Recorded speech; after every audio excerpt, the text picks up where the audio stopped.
I'm Kiara Claxton, and today I'm going to walk you guys through the process of having a C-section. Now, a C-section can be performed for many reasons. One of the reasons may be problems with the baby. The baby may be too big, the baby's head may be too big, or the baby may have wrapped itself around the cord and is cutting off its own oxygen supply, in which that would cause an emergency C-section. There are also problems that could occur with the placenta, where the placenta may have attached itself in the wrong place and may be blocking the cervix, and the baby can't properly come down if the mother were to start pushing, again cutting off its own blood supply.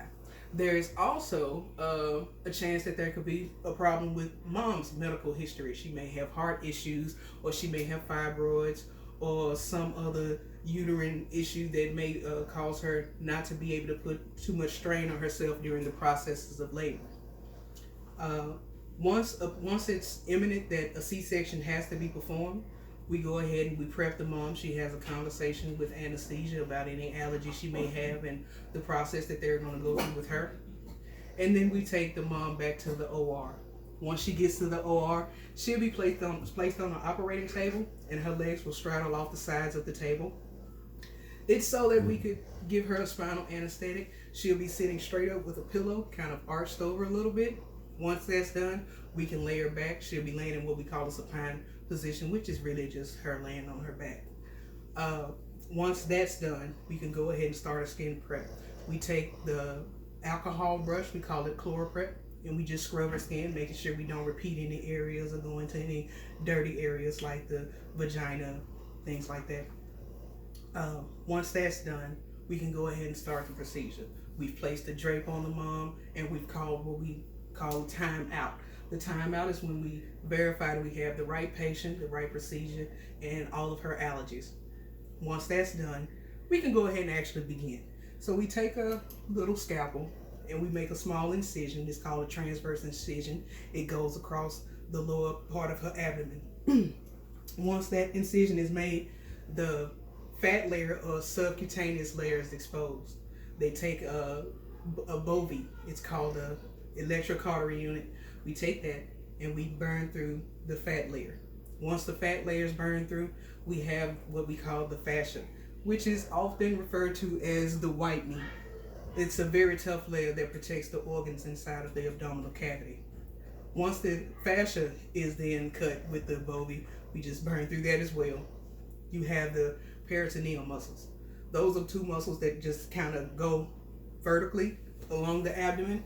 And what we do is we take one doctor on one side and the doctor's assistant on the other side, and we just kind of pull those muscles apart, exposing the bladder and the uterus.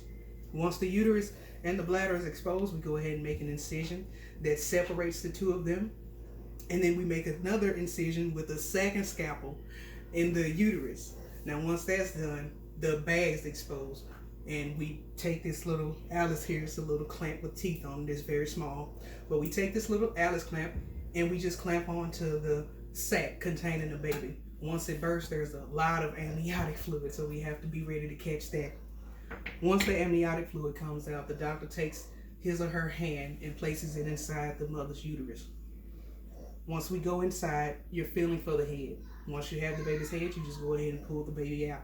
Now, once the baby's out, we take suction bowls and we suction out the baby's airway. And then we take two clamps. We call these hemostats.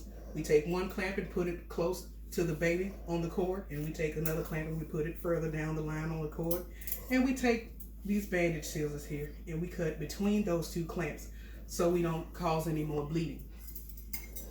Once the baby is freed from the cord, we go ahead and take it over to the NICU nurses, and then we can begin to close them off.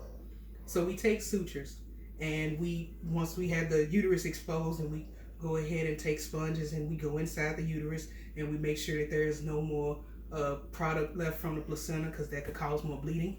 We clean out her uterus and then we begin to sew. We take these Alice clamps again and we go along the edges of the uterus, just holding it up for exposure so we can see better.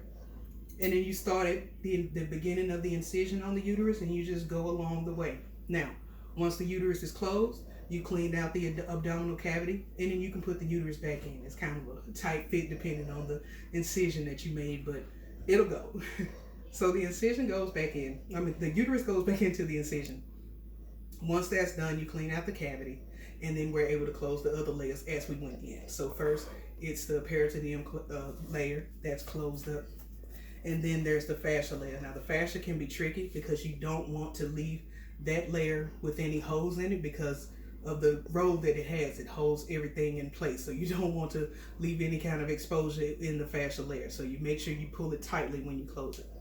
Once you get through the fascia layer, there's the subcutaneous layer, which is right below the skin, and then the subcuticular, which is the skin that we can see.